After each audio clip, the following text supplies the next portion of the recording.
నమస్తే, నేను సిరి. ఇప్పుడు చూస్తున్నట్టయితే హైదరాబాద్లో ఒక హాట్ టాపిక్ ఏంటంటే మనం మంచు ఫ్యామిలీ ఇష్యూ అయితే హాట్ టాపిక్గా మారింది. దీంతోనైతే నిన్న నైట్ జరిగిన ఇష్యూతోనైతే చాలా వరకు అంటే సిచ్యువేషన్స్ అనేవి చాలా వరకు చేంజ్ అయిపోయినాయి. మన రాచకొండ సిపి కూడా గట్టి వార్నింగ్ ఇచ్చినట్టు తెలుస్తుంది మోహన్ బాబు గారికి. అసలు ఏం జరిగింది, ఎందుకంత వార్నింగ్ ఇవ్వాల్సిన పరిస్థితులు క్రియేట్ అయ్యాయి అనే అంశాన్ని మనకు వివరించడానికి మనతో పాటు ఉన్నారు ప్రముఖ సీనియర్ జర్నలిస్ట్ దుర్గా కుమార్ గారు. నమస్కారం సార్. నమస్కారం మసిరి, మన వీక్షకులు కూడా నమస్కారం సార్. నిన్న చూసినట్టయితే అంటే 4-5 రోజుల నుంచి వెళ్ళి మంచు ఫ్యామిలీలో ఏం జరుగుతుంది, అసలు ఈ ఆస్తి తగాదాలు అని చెప్పేసి మనం చాలా మాట్లాడుకుంటున్నాం. కానీ నిన్న నైట్ చూసింటే మాత్రం మీడియా ప్రతినిధుల మీద మోహన్ బాబు గారు దాడి చేశారు. దానికి చాలా అంటే పోలీస్ అధికారులు కూడా చాలా వరకు సీరియస్ అయ్యారని చెప్పేసి మనం చూస్తున్నాం. ఇంకొకటి ఏంటంటే ఆయన లైసెన్స్డ్ తుపాకీలు కూడా ఫిలింనగర్ పోలీసులు ఆల్రెడీ తీసేసుకున్నారని కూడా మనకి వార్తలు ఉన్నాయి. అయితే ఇప్పుడు ఏంటంటే ఈ సీరియస్ వార్నింగ్ తర్వాత అయినా ఈ ఇష్యూ చల్లబడే అవకాశం ఉందంటారా, లేకపోతే ఇంకా ఇట్లనే కొనసాగుతుందంటారా? ఇప్పుడు మీరు అన్నట్టు సిరి, నిన్న రాత్రి వరకు ఆయన పత్రికా విలేకరుల మీద దాడి చేసేటంతవరకు అది వాళ్ళ కుటుంబ వ్యవహారమే అని చాలామంది దీని మీద మాలాంటి వాళ్ళం కూడా వ్యాఖ్యానించడానికి కానీ మాట్లాడటానికి కానీ మేము ఇష్టపడలేదు. ఎందుకంటే ప్రతి ఇంట్లో ఉండే రామాయణమే ఆ ఇంట్లోనే ఉందనే ఉద్దేశం మీద మనం అనుకున్నాం. అటువంటి కుటుంబ సమస్యల మీద, కుటుంబానికి సంబంధించిన అంశాల మీద వ్యాఖ్యానించకూడదని. అందులోనూ ఆయన సమాజంలోనూ, సినిమా రంగంలోనూ, రాజకీయ రంగంలో కూడా ఒక ప్రముఖమైన వ్యక్తిగా, అనేక మందికి ఆదర్శంగా ఉండాల్సిన వ్యక్తి. ఇప్పుడు ఆ కుటుంబంలో జరుగుతున్న ఈ సంఘటనల్ని వేడుగ్గా చూడటం కాదు, మంచు మంటలు అని విపరీతమైనటువంటి ప్రచారం ఎలక్ట్రానిక్ మీడియాలో జరుగుతూ ఉంది. తర్వాత నువ్వు మనిషివా మోహన్ బాబు అని కూడా అది ఎంతో కాలం నుంచి ప్రజల్లో ఉంది, ప్రజా బాహుళ్యంలో. నిన్నటి నుంచి కూడా అది కూడా వేస్తున్నారు. అంటే ఆయనకి ఎంత బ్యాడ్ రిప్యుటేషన్ ఉందనేది మనం గమనించాలి. ఆయన సినిమా రంగంలో ఎంత ప్రముఖుడైనా రాజ్యసభలో పెద్దల సభలో సభ్యుడిగా రామారావు గారు ఇవ్వటం వలనున్నా ఆయన ఆ పెద్దరికాన్ని తనకు తను ఆపాదించుకోలేకపోయాడు, ఆచరించలేకపోయాడు.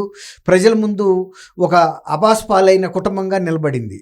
అయితే ఎప్పుడైనా ఇట్లాంటి కుటుంబాలు, ఒక పెద్ద ప్రముఖమైన కుటుంబాలను ఎవరైనా ఆదర్శంగా తీసుకుంటారు. వీళ్ళు ఒక రాంగ్ మెసేజ్ ఇచ్చారు. ఆ రాంగ్ మెసేజ్ ఇవ్వటం కూడా వాళ్ళు ఏమంటారమ్మా, ఎంగేజ్ చేసుకున్నారు కదా రౌడీస్ని, వాళ్ళు బౌన్సర్స్. ఇప్పుడు కుటుంబ వ్యవహారాల్లో తండ్రి కొడుకు మాట్లాడుకోవాలి, లేదంటే ఆత్మీయుల్ని పిలిపించుకు మాట్లాడుకోవాలి, కౌన్సిలింగ్ చేయించుకోవాలి పెద్దాళ్ళతో. ఎవరు తప్పు చేసినా ఈ బౌన్సర్స్ని తీసుకొచ్చి ఒకళ్ళ మీద ఒకళ్ళు దాడి చేసుకోవటం, దానికి తోడు ఇప్పుడు మీరు చెప్పారు వాళ్ళిద్దరికీ కూడా లైసెన్స్డ్ మారణాయుధాలు, గన్స్ ఉన్నాయి. ఇప్పుడు ఆవేశాల్లో ఎవరెవరి మీదైనా కాల్చుకోవచ్చు. గతంలో మీరు చిన్నప్పుడు, అంటే మీకు అంత ఊహందని నేను అనుకోను, అప్పుడే నేపాల్ రాజకుటుంబంలో కూడా ఒక కుటుంబ సభ్యుడు దాదాపు 10-12 మంది కుటుంబ సభ్యుల్ని డైనింగ్ టేబుల్ దగ్గర కాల్చి చంపేశాడు. అలాంటి సంఘటనలు ఉన్నాయి. అలాంటివి ఎప్పుడైనా జరగవచ్చు. ఆవేశంలో, క్షణిక ఆవేశంలో. నిన్న రాత్రి మీడియా మీద, ప్రతినిధుల మీద కూడా ఆయన అప్పుడు వరకు ఇలా నమస్కారం పెట్టుకుంటూ వచ్చాడు. ఎప్పుడైతే మరి ఎందుకు ఆయనకు అంత ఆవేశం వచ్చిందో తీసి కొట్టాడు. అసలు ఒక్కోసారి అతను చనిపోయే పరిస్థితి కూడా ఉంది ఆ రిపోర్టరు. ఇప్పుడు మన యూట్యూబ్ ఛానల్స్ కానీ ఈ మైక్స్ ఏదైతే ఉంటాయో ఎలక్ట్రానిక్ మీడియాకి సంబంధించి, అది చాలా స్ట్రాంగ్ మెటల్ ఉంటుంది. అది కనుక ఈ నవరకంతం తగిలితే ఒకసారి చచ్చిపోతారు కూడా. అందులో ఆయన బలంగా ఉన్నాడు, ఆవేశం మీద ఉన్నాడు, కొట్టాడు. మరి ఆయన ఒక పెద్ద ఒక సెలబ్రిటీ, ఒక లిజెండ్ అని తనకు తనే చెప్పుకుంటాడు. కలెక్షన్ కింగ్నని, డైలాగులు కింగ్నని. అంతకుముందు తనకు డైలాగ్స్ చాలా బాగా చెబుతాడని అక్కినేని నాగేశ్వరరావు గారు ముందే ఆయన భార్య, అప్పుడు చనిపోయారు అన్నపూర్ణ గారు, ఆమె నాకు కితాబ్ ఇచ్చిందని కూడా చెబితే ఆయన జోకేశాడు, ఈయనకి కితాబ్ ఇచ్చిందంటే ఆయనే చెప్పుకుంటున్నాడని కూడా నాగేశ్వరరావు గారు. అంటే కొంచెం ఈయన అనేక వివాదాల్లో ఉండటానికి ఎక్కువ ఇష్టపడతాడు. తద్వారా వార్తల్లో ఉండటానికి, మీడియాలో ప్రముఖంగా కనపడటానికి ప్రయత్నిస్తాడు. ప్రతి అవకాశాన్ని అట్లా ఉపయోగించుకుంటాడు. మరి అదే పరిస్థితి నిన్న వాళ్ళు రోడ్డు కింద తర్వాత కదా మీడియా వచ్చింది. ఇప్పుడు వాళ్ళు బయటకు వచ్చి పోలీస్ రిపోర్ట్లు ఇచ్చుకోవటం ఒకళ్ళ మీద ఒకళ్ళు, అప్పుడు కూడా మీడియా పెద్దగా రాలేదు. అంటే ఊరికే దాని మీద ఎవరన్నా కొంతమంది ఇష్టం ఉన్న వాళ్ళు చర్చించుకున్నారు, లేకపోతే దాన్ని అనాలిసిస్ చేశారు. కానీ ఇంటికి వెళ్ళలేదు. కానీ ఎప్పుడైతే పోలీసులు ఇంటి చుట్టూతా వచ్చేసి ఎవరిని లోనకి వెళ్ళనివ్వకపోవటం, లోన వాళ్ళని బయటికి రానివ్వకపోవటం, వాళ్ళకు ఒక ప్రొటెక్షన్ కల్పించడం, ఒక law and order situation create చేయడానికి ప్రయత్నించారు. ఇప్పుడు సమాజంలో మీ కుటుంబ వ్యవహారాన్ని మీరు 4 గోడల మధ్యలో సమన్వయంగా పరిష్కరించుకున్నప్పుడు ఏ పోలీసు రాదు, ఏ మీడియా రాదు, ఎవరు కూడా రారు. కానీ మా కుటుంబ వ్యవహారమే అయినా కూడా మేము లా అండ్ ఆర్డర్ కూడా క్రియేట్ చేయగలము. బౌన్సర్స్ తెస్తాం, ఒక ఆయన 30 మందిని తెస్తే ఇంకొక ఆయన 40 మందిని తెచ్చి వాళ్ళందరూ కూడా ఒక దాడులు చేసుకుని పరస్పరం అది దేనికైనా దారి తీయొచ్చు. అలాంటప్పుడు పోలీసు చాలా విపరీతమైన బందోబస్తు వచ్చింది. ఒక చిన్న కుటుంబ వ్యవహారాన్ని వీళ్ళు అంతరాక తీసుకెళ్లారంటే వాళ్ళకుండా డబ్బు అహం అనుకోవాలా, లేకపోతే పరిపక్వత లేకపోవడం అనుకోవాలా. తర్వాత ఇంకోటి ఏంటంటే ఆయన మీడియాని తప్పుపట్టాడు, మోహన్ బాబు గారు కొట్టాడు. ఇప్పుడు మరి మీడియా ద్వారా కొడుక్కి సందేశం ఎందుకు ఇచ్చాడు? ఇప్పుడు నిన్న ఆడియో విడుదల చేశాడు. ఆడియోని అన్ని ఎలక్ట్రానిక్ ఛానల్స్ ప్రసారం చేసినాయి, టీవీ యూట్యూబ్ ఛానల్స్ ప్రసారం చేసినాయి, వార్తాపత్రికలు వార్తలుగా వేసినాయి. ఇప్పుడు ఎవరైనా తండ్రి కొడుకుతో చెప్పుకునే అంశాన్ని డైరెక్ట్గా చెప్పుకుంటాడు, కానీ ఆడియో రిలీజ్ చేయటం ఏంటి? అంటే మీ ఇద్దరి మధ్యలో సరైన సఖ్యత లేదు, అక్కడ మీడియా అవసరం ఉందా? ఎక్కడన్నా విన్నామా ఇది? ఇప్పుడు చాలామంది ప్రముఖమైన కుటుంబాలు ఉన్నాయి, వాళ్ళ ఇది ఒక గుణపాఠంగా తీసుకోవాలి తప్ప ఒక వేడుకగానో వినోదంగానో ఒక కాలక్షేపంగానో తీసుకునే అంశాలు లేవు ఇందులో. కొన్ని మోహన్ బాబు గారు తప్పులు కొన్ని చేసినా కొన్ని మంచి మాటలు కూడా చెప్పాడు ఆయన, వాస్తవాలు చెప్పాడు, కొన్ని జీవిత వాస్తవాలు. మనం ఆయన్ని అవి గమనించాలి. యూత్, ముఖ్యంగా మీలాంటి యూత్ గమనించాలి. ఏంటంటే తల్లిదండ్రులకి ఆస్తుంటే ఈవెన్ మిడిల్ క్లాస్ కుటుంబాల్లో కూడా పిల్లలు ఏమనుకుంటున్నారంటే కోడళ్ళు కానీ కూతుళ్ళు కానీ అల్లుళ్ళు కానీ పెద్ద ఆయనకి ఇదిగో ఆస్తుంది కాబట్టి మనకి ఇంత ఇవ్వాలి డిమాండ్గా ఆశిస్తున్నారు. ఒక్కోసారి వాళ్ళ మీద దౌర్జన్యం కూడా చేస్తున్నారు. అంటే వాళ్ళకి వాళ్ళే మెంటల్గా లెక్కలేసేసుకుంటున్నారు, ఇంత ఉంది కాబట్టి నాకు ఇంత వస్తుంది అని. ఆయన ఏం చెప్పాడు? ఇదంతా నా కష్టార్జితం, నేను నా ఇష్టం వచ్చిన వాళ్ళకి ఇచ్చుకుంటా, పిల్లల్లో కూడా సమానంగా ఇవ్వాలని లేదు, నాకు ఎవరు ఇష్టం ఉంటే వాళ్ళకి ఇస్తాను, అసలు మీ ముగ్గురు మీద కూడా ఇష్టం లేకపోతే నేను గోదావరిలో కలుపుకుంటాను. అది వాస్తవం, అది గమనించాలి యూత్. అట్లాగే పెద్దవాళ్ళు కూడా. ఇప్పుడు పెద్దవాళ్ళకి నేను ఎందుకు చెబుతున్నానంటే మోహన్ బాబు గారు లాగా వ్యవహరించుకుని కుటుంబంలోని అంశాన్ని మీడియాకి ఎక్కించుకుని రోడ్లకు ఎక్కించుకుని పెద్ద పోలీసు యంత్రాంగం అంతా కదిలొచ్చి ఒక లా అండ్ ఆర్డర్ సమాజానికి ఒక సవాల్ ఇసే పరిస్థితి రాకూడదు. శాంతి భద్రతలకి పెద్దవాళ్ళు కూడా గమనించాలి. డబ్బున్న వాళ్ళు కూడా వాళ్ళ పిల్లల్ని ఏ రకంగా పెంచుతున్నారు, మనకి తండ్రి కొడుకుల సంబంధం ఉందా లేదా, కేవలం ఆర్థిక సంబంధమేనా? రోజు ఒక 50,000 రూపాయలు నేను ఒక పాకెట్ మనీగా ఇచ్చేస్తున్నాను, నా పని అయిపోయింది, డ్యూటీ, ఎవరో 50,000 1,00,000 రూపాయలు ఎవరు నేను ఇస్తున్నాను అనుకుంటున్నారు. కానీ ఇలాంటి పెద్దల కుటుంబాల్లో పిల్లల ద్వారా సమాజానికి చాలా కీడు జరుగుతుంది. వాళ్ళకి పెద్ద పెద్ద లగ్జరీ కార్లు, ఐపీ అండ్ కార్లు ఇస్తున్నారు. అవి వేసుకుని వాళ్ళు తాగి ఫుట్పాత్ల మీదకి ఎక్కించి భిక్షగాళ్ళని నిరుపేదలని చంపుతున్నారు. తర్వాత గుద్దేసి మధ్యతరగతి అమాయకుల్ని రోడ్ల మీద వెళ్ళే వాళ్ళని, ద్విచక్ర వాహనదారుల్ని, పాదచారుల మీద కూడా ఎక్కిస్తున్నాం. అనేకం చూస్తున్నాం, అనేక నగరాల్లో చూస్తున్నాము, అనేక అసాట్లు జరుగుతున్నాయి. ఇప్పుడు వాళ్ళు వాళ్ళ ఆత్మసమీక్ష చేసుకోవాలి, అంతేగాని చూశాంగా అనుకోవటం కాదు. మన పిల్లల పరిస్థితి ఏంటి? ఇప్పుడు అక్కడ ఆయన కూడా చెప్పాడు, నాకు పెద్ద విద్యా సంస్థ ఉంది, వాళ్ళు ఎంతో పైకి వెళ్ళిన మాట వాస్తవం. మరి మీ పిల్లలు ఎందుకు వెళ్ళలేదనేది ఆయన సమీక్షించుకోవాలి. ఆయన చెప్పాడు, నీకోసం కూడా నేను చాలా ఖర్చు పెట్టాను అని. మరి ఒక కొడుకుగా తండ్రిగా చేయాల్సిన బాధ్యత చేసి ఉంటాడు, కానీ ఇవాళ నా గుండెల మీద తన్నామన్నాడు. తర్వాత నీ భార్య మాటిని నన్ను దూరం చేసుకున్నావు అన్నాడు. ఇవన్నీ కూడా కుటుంబాల్లో ప్రతి ఇంట్లో ఉండే రామాయణమే. కానీ ఇది తక్కువగా చేసి తీసుకోకూడదు. యూత్ కూడా జాగ్రత్తగా తీసుకోవాలి. తర్వాత కింద కుటుంబాలు, మధ్యతరగతి కుటుంబాలు కూడా ఇందులో ఉన్న నీతిని గమనించాలి ఆ యూత్. అట్లాగే అసలు ఇంకా చెప్పాలంటే ఇవాళ ఆ కుటుంబ బంధాలనే ఈ పేదల కుటుంబాల్లోనే ఎక్కువగా ఉన్నాయి. ఎంత డబ్బు పెరిగితే ఆర్థిక సంబంధాలుగానే ఉంటున్నాయి తప్ప ఏదో ఒక రకంగా ఎమోషనల్ అటాచ్మెంట్ లేదు, ఉండలేదు. పేరెంట్స్ మధ్యన ఉండట్లేదు, పిల్లల మధ్యన ఉండట్లేదు. ఇప్పుడు భార్యాభర్తల మధ్య ఉండట్లేదు. పెళ్లిళ్ళు చేసుకొని కూడా అయిపోయింది.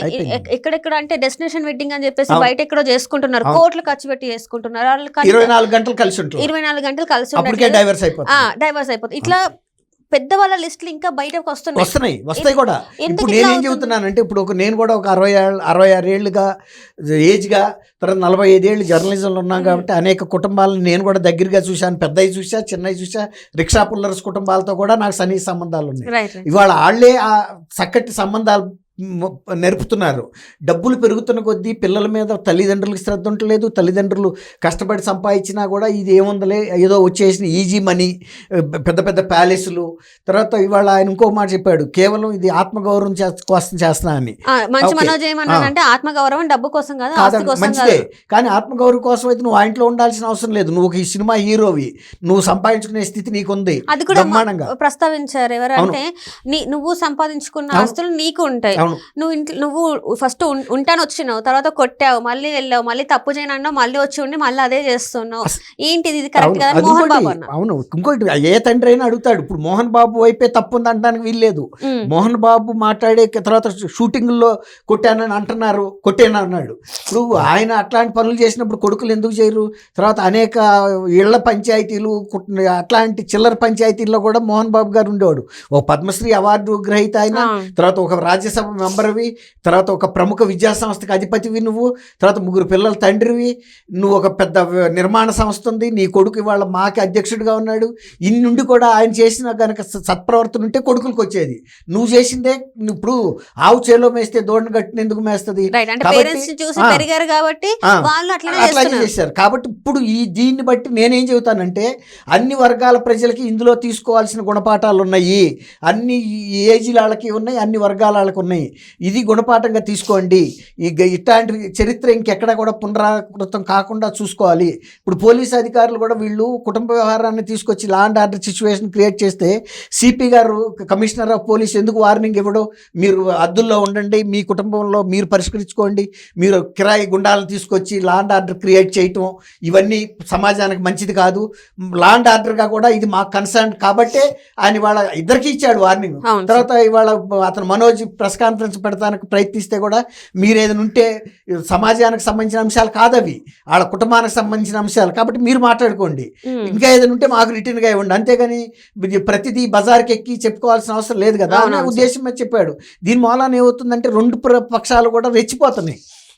ఒకళ్ళ మీద ఒకళ్ళు ప్రెస్ కాన్ఫరెన్స్లు, ఆడియో మెసేజ్లు రిలీజ్ చేసుకోవటం, ఇవి కాదు కదా కావాల్సింది. ఎవరన్నా మీకు ఇంత సినిమా ఫీల్డ్లోనూ రాజకీయంగాను సామాజికంగా ఇంత పెద్ద మనుషులు మీకు వచ్చి చెప్పగలిగిన వాళ్ళు లేరా? లేదంటే అక్కడ ఇన్స్పెక్టర్స్ ఆల్డా మీకు చెప్పడానికి? తాత్కాలికంగా ముందు ఇద్దరు విడివిడిగా ఉంటే అన్ని సమస్యలు పరిష్కారం అవుతాయి, అంతేగాని ఒకే రోజు అన్నీ అవ్వవు. ఇప్పుడైతే ఇమ్మీడియట్ పరిష్కారం ఏంటి? ఆయన నా ఆత్మగౌరవం దెబ్బతింది తండ్రి దగ్గర, నువ్వు ఓకే నువ్వు వెళ్ళిపో, ఆయన ఉండమంటున్నాడు, ఆయన కూడా వెళ్ళమంటున్నాడు, బిడ్డను కూడా తీసుకెళ్ళు పోలీసుల ముందే నేను అప్పగిస్తానంటున్నాడు. ఆ బిడ్డకు వచ్చిన ప్రమాదం ఏం లేదు, వాళ్ళేమి అంత తక్కువ స్థాయికి దిగజారుతారని ఎవరు అనుకోరు. 2-3 రోజుల నుంచి అలా పాపను చూసుకుంటున్నారు. 2 కాదు 20 ఏళ్ళైనా కూడా చూస్తాడు. ఎందుకంటే ఆయనకి మనవరాలే, ఆయన కిరాతకుడైతే కాదు కదా. ఆయన ఇస్తానంటున్నాడు, తీసుకెళ్లి పెంచండి బాధ్యతగా. ఇప్పుడు భార్య తల్లిదండ్రి దగ్గర పెరగటమే కరెక్ట్. ఇప్పుడు నాయనమ్మ తాత దగ్గర కన్నా అట్లా వాళ్ళకి ఎవరు కూడా చెప్పలేని పరిస్థితి వచ్చిందంటే ఓ రకంగా వాళ్ళు సమాజానికి ఎంత దూరంగా బతుకుతున్నారో మనం అర్థం చేసుకోవాలి. ఎంత డబ్బు ఉండటం అనేది ఇక్కడ ప్రధానం కాదు.